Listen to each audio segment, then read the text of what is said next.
જો મિત્રો આપણે અગાઉ બીજા પ્રકરણની શરૂઆત કરી અને એમાં આપણે થોડા 11માના રિવિઝનની અંદર પુષ્પની રચના, પુષ્પના પ્રકાર, પછી કલિકાંતર વિન્યાસ અને જરાય વિન્યાસ એની વાત કરી હતી. પુષ્પના પ્રકાર જોયા. પુષ્પ વિન્યાસ એટલે કે પુષ્પની ગોઠવણી પણ તમને યાદ હશે જ. અપરિમિત પુષ્પ વિન્યાસ અને પરિમિત પુષ્પ વિન્યાસ. અપરિમિત પુષ્પ વિન્યાસમાં સ્તબક, કલગી, સૂકી, માસલ સૂકી અને વરિયાળી અને ડુંગળીમાં જોવા મળતો છત્રક પ્રકારનો અપરિમિત પુષ્પ વિન્યાસ. પરિમિત પુષ્પ વિન્યાસની અંદર એકાકી, એક સાખી, દ્વિસાખી અને બહુસાખી આવા પ્રકાર આપણે જોયા હતા. થોડી આપણે પુષ્પની રચના ગયા વખતે યાદ કરી કે એની અંદર જોવા મળતા કુલ 4 પુષ્પીય પર્ણ ચક્રો પૈકી વજ્ર ચક્ર અને દલ ચક્ર એ બહારથી શરૂ કરી અંદરની તરફ આવીએ. પ્રથમ 2 ચક્રો એ સહાયક ચક્રો કહેવાય, કારણ કે કોઈ પ્રજનન કોષો ઉત્પન્ન કરતા નથી, પણ પુષ્પ જે રૂપાંતરિત કરો છે, પ્રજનન લિંગી પ્રજનન અવયવ છે, તો એ સહાયરૂપ કામ કરે, રક્ષણાત્મક કામ કરે. જ્યારે ત્રીજું ચોથું ચક્ર એ અનુક્રમે પુંકેસર અને ત્રિકેસર ચક્ર એ અનુક્રમે પરાગરજ રૂપે નર પ્રજનન કોષ અને અંડકોષ રૂપે માદા પ્રજનન કોષો ઉત્પન્ન કરતા નર અને માદા પ્રજનન મુખ્ય અવયવો છે. આ બધી આપણે વાતો શીખ્યા. થોડી એની અંદર બીજી પણ આપણે વાતો ઉમેરેલી, તમે લોકો નોંધતા જતા હશો. હવે આજે આપણે આગળ જઈએ છીએ. નર પ્રજનન અવયવ પુંકેસર, થોડી આપણે એની વાત છે શીખીએ છીએ.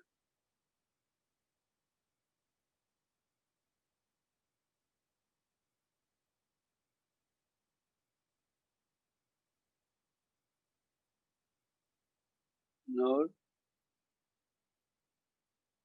પ્રજનન અંગ, એમાં આપણે એવું શીખ્યા કે જે એક પુંકેસર છે, ચક્ર પુંકેસર ચક્રમાં ગોઠવાયેલું એક પુંકેસર, એની અંદર મુખ્ય 3 રચનાઓ આપણને જોવા મળે. ઉપરની બાજુએ પહોળી આવી કોટર જેવી રચના જોવા મળે, જે કોટરમાં વચ્ચે આવી એક આપણને ખાંચ જોવા મળે, અને એને કારણે આપણને ખ્યાલ આવે કે એ દ્વિખંડી છે.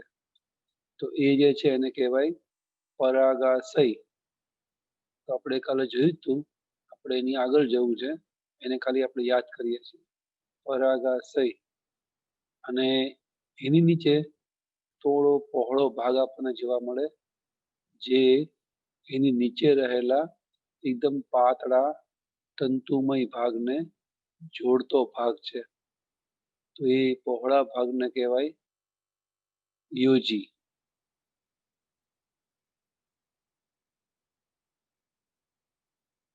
અને આ જે ભાગ છે એને કહેવાય પુંકેસર તંતુ. પુંકેસર તંતુની અંદર વાહક પેશીઓ હોય, જેમાંથી ક્ષાર, પાણી, પોષક પદાર્થનું વહન થાય ખોરાકનું, અને ઉપર જે આ પરાગાશય છે એની અંદર પરાગરજ તૈયાર થાય. આ પરાગાશય છે એમાં આપણને વચ્ચે ખાંચ છે, એટલે 2 ખાના 2 ખંડ જોવા મળે, એટલે એને દ્વિખંડી કહેવાય. દરેક ખંડની અંદર પાછા 2 કોટરો હોય. એ આપણને આમ જોવા નહીં મળે, પણ આવા નવા 2 કોટરો પાછળની બાજુએ પણ હોય. આવી રીતે એ આપણે જયારે આનો આડછેદ લઈએ ને, જેને ટ્રાન્સવર્સ સેક્શન કહેવાય, TS, ટ્રાન્સવર્સ સેક્શન, આડછેદ, તો એ આપણને આવી રીતે જોવા મળે.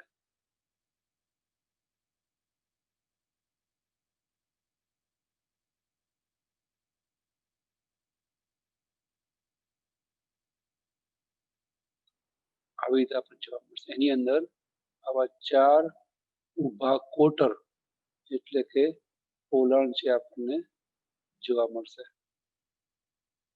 અને બાકીનું જેમ છે એમ આપણે દોરીએ.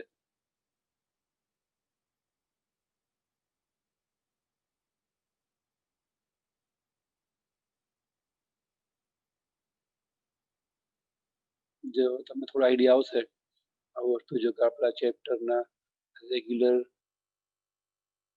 શિક્ષણ કાર્યમાં જોયું જ છે. તો આવી રીતે તમને સામેથી તો દ્વિખંડી હોય એવું જ લાગે, એક ખાનું અને બીજું ખાનું, પણ એની અંદર તમે આડછેદ લઈને જુઓ તો આપણને આવી 4 ઊભા ખાનાવાળી રચના જોવા મળે. દરેક ખંડની અંદર આવી રીતે 2 કોટરો છે એવું કહેવાય. તો એ કોટરો છે એને આપણે કહીએ છીએ પરાગ કોટર. ચતુષ્કોટરીય પરાગાશય છે, દ્વિખંડી અને ચતુષ્કોટરીય છે એમ કહેવાય.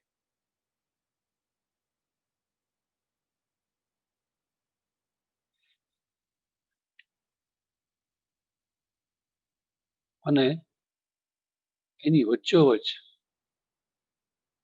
આપણને અહીંયા વાહક પેશી જોવા મળશે. જલવાહક અનુવાહક પેશી. આ જે ભાગ છે એ જલવાહક અનુવાહક પેશીનો ભાગ છે. વાહક પેશી જેમાંથી પોષણ મેળવી અને આ 4 ચતુષ્કોટરીય 4 કોટરની અંદર જે કંઈ પરાગરજ છે એના વિકાસનું કામ છે ચાલે. એકચ્યુઅલી આપણે એનો છેદ લઈએ ને તો આપણને એ જે પરાગાશય છે એ પરાગાશય આપણને એકચ્યુઅલી આવું જોવા મળશે.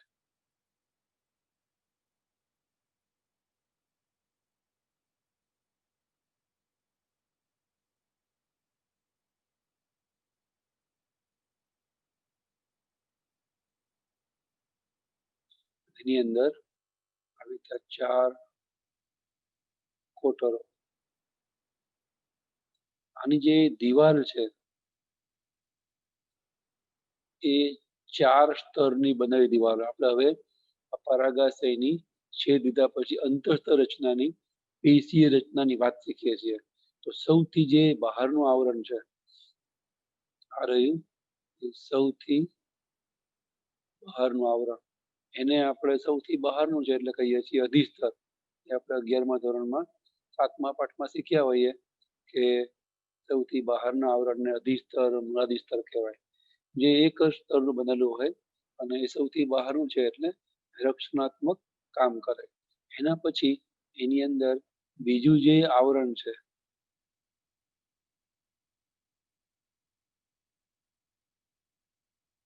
એ આવરણને કહેવાય તંતુમય આવરણ. આ તંતુમય આવરણ છે એ ઇંગ્લિશમાં એને એન્ડોથેસિયમ કહેવાય. ભવિષ્યમાં પરાગાશયમાં સ્પોટનનું કામ કરે.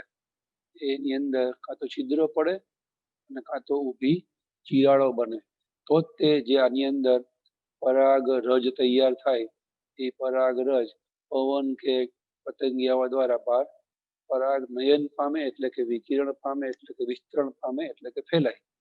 પણ બંધ કોટરમાંથી પરાગરજ બહાર તો આવી જોઈએ ને, તો એ બહાર આવવા માટે જે તંતુમય આવરણ છે એનું સ્ફોટન થાય, એના કોષોની રચના તે પ્રકારની હોય કે જેને લઈ અને એની અંદર કોષો એકબીજાથી છૂટા પડે, એને કારણે એમાં ઊભી ચિરાડો, અહીંયા તમને ખ્યાલ આવે એટલે બતાવું છું, કાં તો એમાં આવી રીતે મોટા મોટા છિદ્રો બને અને એ છિદ્રોમાંથી પરાગરજ બહાર આવે, અથવા તો ઊભી તિરાડો પણ આવી રીતે ઊભી ફાટ ઉત્પન્ન થાય, એમાંથી પરાગરજ છે બહાર છટકે એટલે કે ફેલાય, તો જ તે પવનથી કે કીટકોથી પરાગનયન છે પામે. અહીંયા એ બીજું સ્તર છે એ તંતુમય સ્તર છે, એ ભવિષ્યમાં સ્ફોટન પામે. એનો મતલબ શું થયો કે પરિપક્વ પરાગાશયમાં એ તંતુમય સ્તર આપણને ખાસ જોવા મળે નહીં, કારણ કે શુષ્કન પામી સુકાઈને એમાં છિદ્રો કે ચિરાડો ઉત્પન્ન થઈ ગયો એટલે આપણને ખાસ જોવા મળશે નહીં. એની પછી એની અંદરની બાજુએ આપણને 2 કે 3 છે સ્તરો એ જોવા મળશે.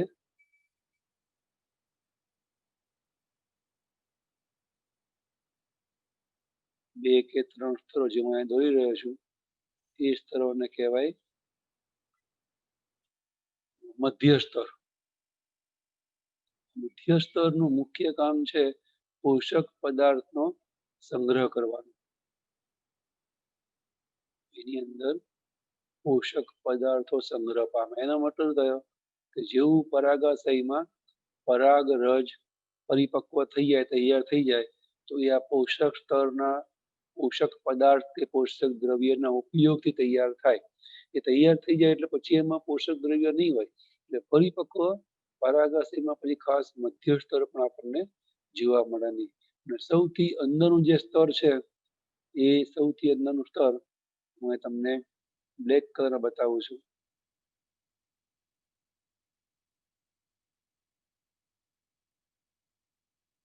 સૌથી અંદરનું સ્તર એને આપણે કહીએ છીએ પોષક સ્તર.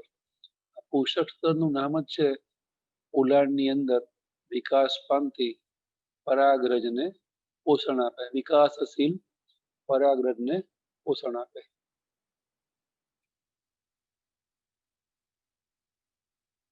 બરાબર. પોષક સ્તર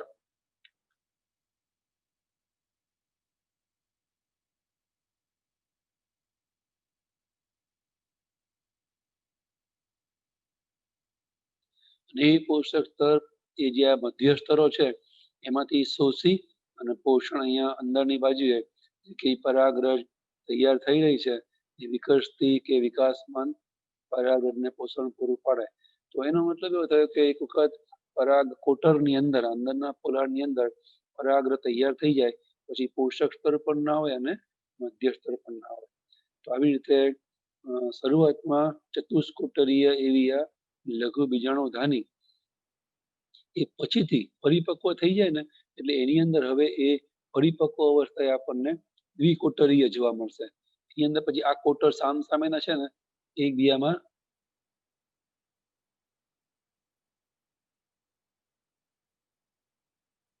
આવી રીતે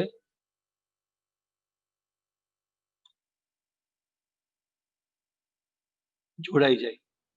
અહીંનું કોટર પણ જોડાઈ જાય અને અહીંનું કોટર પણ જોડાઈ જાય. એમ આ બાજુનું કોટર પણ નીચેના કોટર જોડે જોડાઈ જાય. એટલે પુખ્ત અવસ્થાએ કે એનો મતલબ એવો થાય કે પરિપક્વ અવસ્થાએ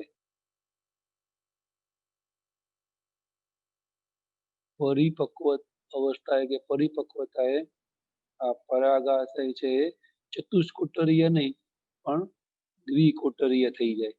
એની અંદર આપણને ખાસ મધ્ય સ્તર પોષક સ્તર છે એ જોવા મળશે નહીં. એ રીતના એમાંથી પછી જે કઈ પરાગરજ છે એ વિકિરણ પામશે. જે એની અંદર તંતુમય સ્તરમાં ઉત્પન્ન થયા છિદ્રો એ ચિરાડોમાંથી આ બધી પરાગરજ છે એ ફેલાશે, વિકિરણ પામશે અથવા તો પરાગનયન પામશે. આ રીતે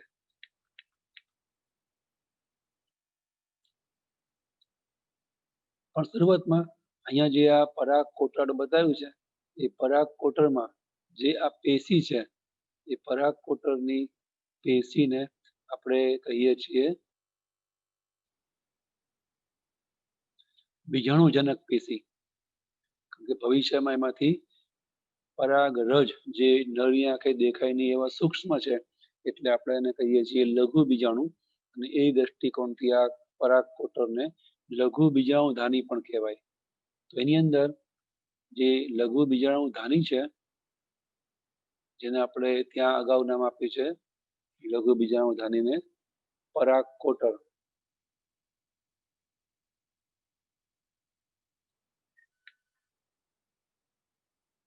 લઘુ બીજાણુ ધાની અથવા તો પરાગ કોટર.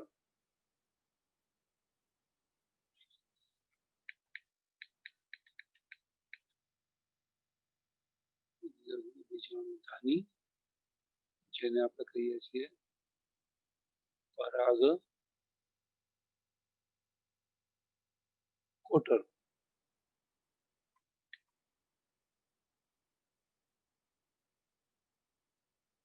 એની અંદર આપણે બતાવ્યા પ્રમાણે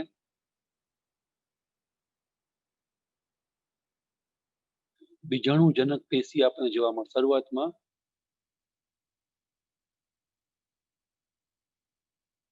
બીજાણુજનક પેશી એમાં હોય અને એ બીજાણુજનક પેશી એ પોષક સ્તર અને મધ્ય સ્તરમાંથી પોષણ મેળવી અને એની અંદર વિભાજન થઈ અને પરાગરજ છે ઉત્પન્ન થાય. તો દ્વિકીય એવી આ બીજાણુજનક પેશીમાંથી અર્ધીકરણ દ્વારા અસંખ્ય અને આપણે કહીએ છીએ પરાગ માતૃકોષ.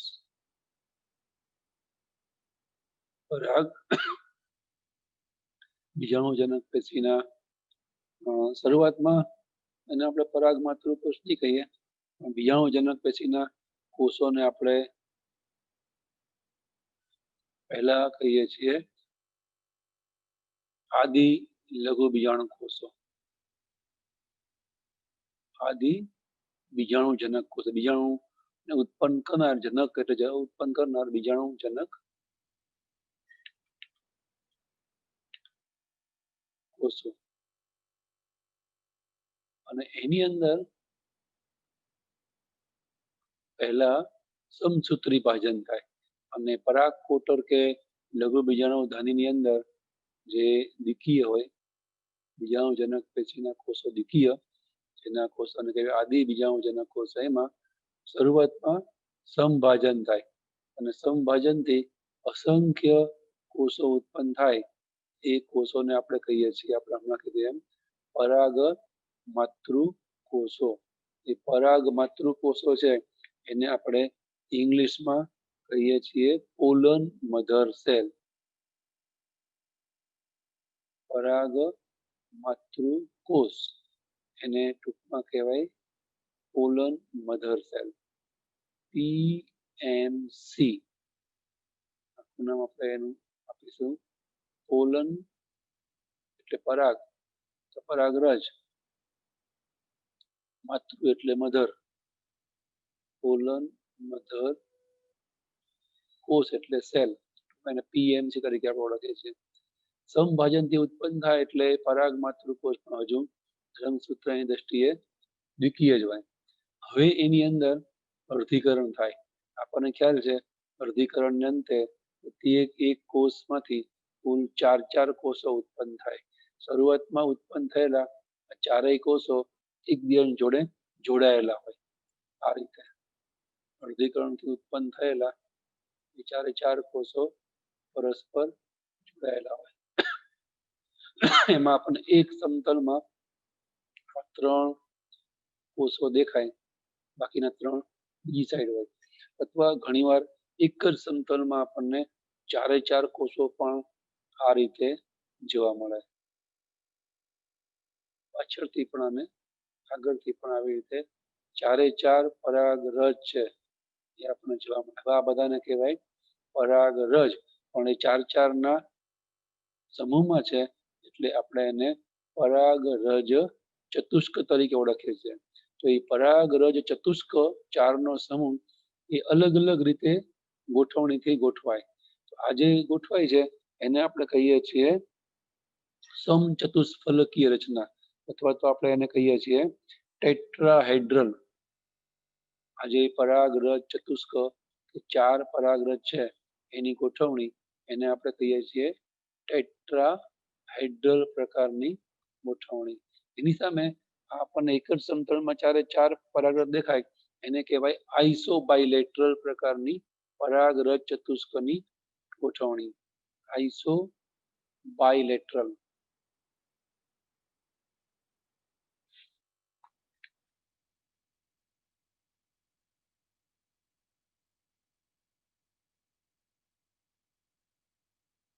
તો કોઈક વખત એની અંદર આપણને 2 નીચે ને 2 ઉપર એવી રીતે આપણને કાટખૂણે ગોઠવાયેલી જોવા મળે છે. નીચે 2 હોય અને ઉપર આવી રીતે 2 ગોઠવાય સામસામે. આવી રીતની આપણને 4 પરાગરજ જોવા મળે અને વિરુદ્ધ પ્રકારની પરાગરજ ચતુષ્કની ગોઠવણી કહેવાય. આવી ગોઠવણી પણ જોવા મળે. તો કોઈ વખત આપણને આવું જોવા મળે, એક પરાગરજ, આ બીજી પરાગરજ અને એની ઉપર આવી રીતે 2 પરાગરજ છે સામ સામે જોવા મળે. આવી રીતે પરાગરજની આવી પણ ગોઠવણી આપણને જોવા મળે. એને કહેવાય ટી શેપ. ઉપર પહોળો બે હોય, નીચે લાઈનમાં જે બે, એટલે ટી શેપ બને. એને કહેવાય ટી આકારની પરાગરજ ચતુષ્કની ગોઠવણી. તો કોઈ વખત આપણને ચારે ચાર પરાગરજ છે એ એકબીજાની ઉપર, એકની ઉપર એક એમ લાઈનમાં પણ જોવા મળે, આવી રીતે એક રેખામાં. તો આ પ્રકારની પરાગરજ ચતુષ્કની ગોઠવણી એને આપણે કહીએ છીએ રેખીય ગોઠવણી.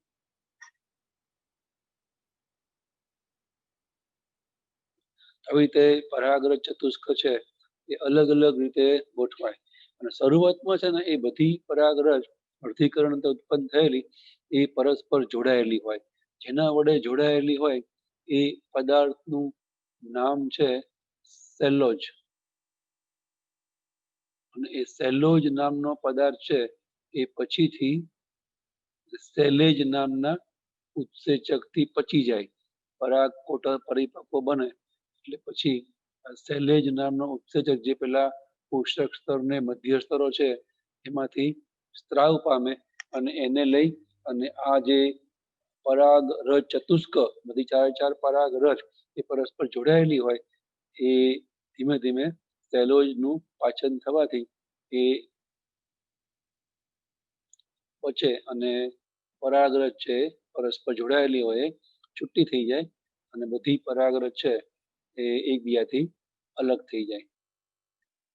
પછી છે એ પરાગરજ અથવા પરિપક્વ પરાગરજ તરીકે આપણે ઓળખીએ છીએ.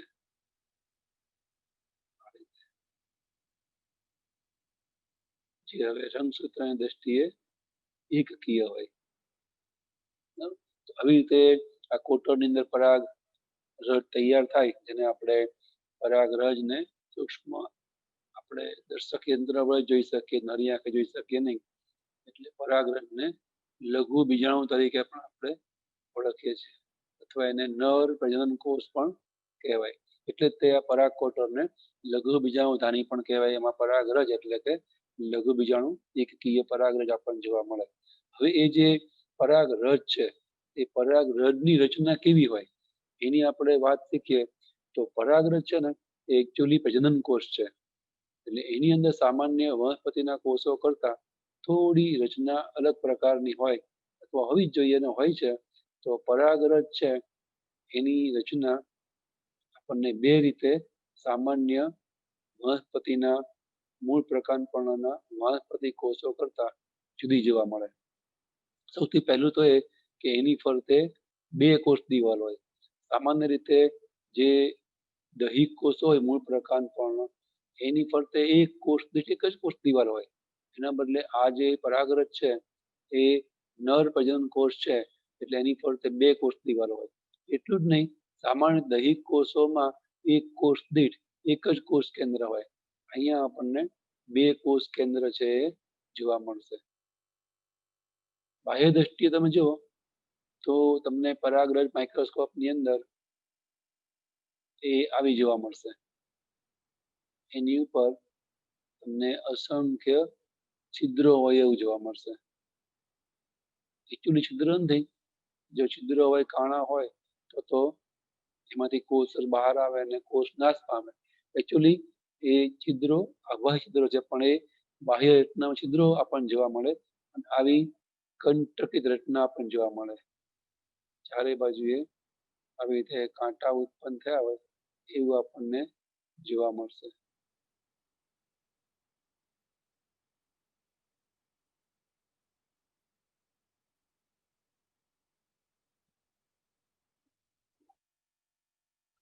આવી પરાગ જોવા મળશે. તો અહીંયા આ એની બાહ્ય રચના છે. આવા બાહ્ય રચના વાળા પરાગરજ નામના કોષનો આપણે છેદ લઈએ તો જ તે આપણને એની અંતસ્થ રચના છે એ જોવા મળે ને. કારણ કે નહીતર તો આપણને બહારથી ખ્યાલ નહીં આવે કે એની ફરતે એક કોષ દિવાલ છે કે બે કોષ દિવાલ છે, અને એની અંદર એક કોષ કેન્દ્ર છે કે બે કોષ કેન્દ્ર છે. તો પરાગરજ નામના આ પ્રજનન કે નર પ્રજનન કોષ લઘુ બીજાણુનો આપણે છેદ લઈએ તો આપણને આવું દેખાય. હવે હું આ છેદમાં બતાવી રહ્યો તમને.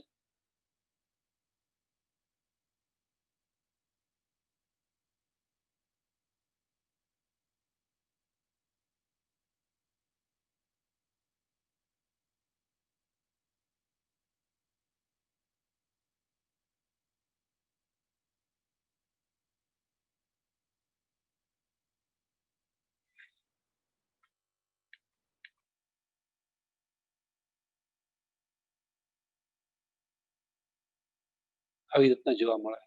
તો તમે જો અહીંયા આપણને જે આ બહારનું આવરણ દેખાય છે એ બહારના આવરણને કહેવાય બાહ્ય આવરક,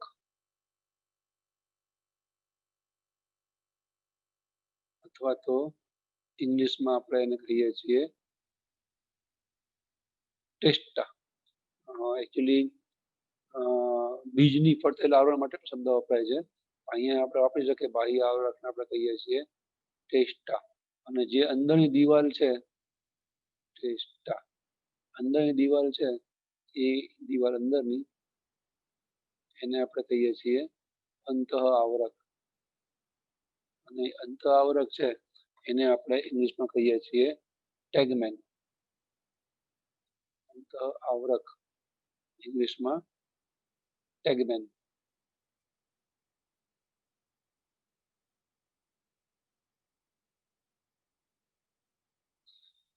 એકચ્યુઅલી એ બાહ્ય આવરક એ બાહ્ય છે એટલે એ રક્ષણાત્મક છે અને એક વિશિષ્ટ પ્રકારના પોલિસેકેરાઇડનું બનેલું હોય. એનું નામ છે સ્પોરોપોલિનિન. સ્પોરોપોલિનિન આ એક પ્રકારનું એવું પોલિસેકેરાઇડ છે કે જે બાહ્ય વાતાવરણ સામે પરાગરજને રક્ષણ આપે. એ ઝડપથી વિઘટન પામે એવું ના હોય, બરાબર. અને અંદરનું આવરણ છે એ એકદમ નરમ હોય. એ મોટા ભાગે પેક્ટિન અને સેલ્યુલોઝનું બનેલું હોય. પેક્ટિન અને સેલ્યુલોઝ એટલે એને આપણે એકચ્યુઅલી આખું બોલીએ તો એને કહેવાય પેક્ટોસેલ્યુલોઝ. પેક્ટિન વત્તા સેલ્યુલોઝ, તો આપણે એને પેક્ટોસેલ્યુલોઝ. આવું અંદરનું ટૂંકમાં આવરણ આ રીતે નરમ હોવાનું, કારણ કે સેલ્યુલોઝનું બધાનું આવરણ છે એટલા માટે. પણ એકચ્યુઅલી બહારનું આવરણ છે એ એકદમ સખત હોય. અને એવું કહેવાય છે કે હજારો વર્ષો સુધી આ સ્પોરોપોલિનના આવરણને કંઈ ના થાય. એટલે અવશેષ રૂપે, અશ્મિ રૂપે પણ આપણને જ્યારે આપણે ઉત્ખનન કરીએ, જમીન ખોદવામાં આવે તો હજારો વર્ષોની જમીનમાં આપણને પરાગરજનું આ આવરણ છે જેમ છે એમ જોવા મળે. અને એના આધારે આપણે ઘણી બધી આગાહીઓ પણ કરી શકીએ. જે કંઈ બીજા આપણને અશ્મિભૂત નમૂનાઓ મળી આવે એની પણ આપણે ઉંમર અથવા સમયનું અનુમાન લગાવવાનો ઉપયોગ કરીએ છીએ. એ સ્પોરોપોલિન રીતે મજબૂત આવરણ હોય. તમે જુઓ ક્યાંક ક્યાંક આપણે એ સ્પોરોપોલિનનું આવરણ, જેમ કે અહીંયા એકદમ પાતળું કે નહિવત બતાવ્યું છે, તો એ બહારથી આપણને અહીંયા છે, પછી અહીંયા છે અને અહીંયા આગળ બતાવ્યું છે. તો બહારથી છે ને આપણને છિદ્ર એવું લાગે, જે આપણે છિદ્ર અહીંયા બતાવે છે ને એ જ છિદ્ર આ સ્પોરોપોલિનનું આવરણ જે પાતળું છે અંત્યમ ઊંડું ઉતરી ગયું છે, એ આપણને છિદ્ર હોવાનો આભાસ કરે. છિદ્ર એટલે આ ભાગ, એકચ્યુઅલી એ ભાગને કે જ્યાં બાહ્ય આવરણ સ્પોરોપોલિનનું એકદમ ઊંડું ઉતરી ગયું છે એટલે કે પાતળું છે, એ ભાગને આપણે કહીએ છીએ જનન છિદ્ર. કારણ કે વાસ્તવિકતામાં પરાગરજનું પરાગનયન થઈ જ્યારે એમાંથી ત્રિકેસર પર સ્થાપિત થઈને પરાગ નલિકા બનશે ને, એ પરાગ નલિકા છિદ્રમાંથી બનવાની છે. એ છિદ્રમાંથી એટલે એને આપણે કહીએ છીએ જનન છિદ્ર. એકચ્યુઅલી પ્રજનનની ક્રિયા ફલનની ક્રિયા માટે જરૂરી પરાગ નલિકા ત્યાંથી વિકાસ પામશે. એટલે પ્રજનનની ક્રિયા માટેના હેતુસરનું છિદ્ર છે એટલે એને કહેવાય જનન છિદ્ર. તો આવી રીતની આ બે કોષ દિવાલ એ આપણને પરાગરજની ફરતે જોવા મળે. એવી રીતે આપણે લખ્યું છે પ્રમાણે કોષ કેન્દ્ર પણ બે જોવા મળે. એમાં વિશેષતા એ હોય કે જે કોષ કેન્દ્ર છે એ પોતપોતાના અલગ અલગ માત્રાના કોષરસ સાથે બે કોષ કેન્દ્ર ઓછા વધતા કોષરસથી એ કોષ કેન્દ્ર વીંટળાયેલું હોય. એક છે એ કોષ કેન્દ્રની ફરતે બહુ ઓછો કોષ વીંટળાયેલો હોય, અને બીજું કોષ કેન્દ્ર છે એની ફરતે ઘણો બધો કોષરસ છે એ વીંટળાયેલો હોય.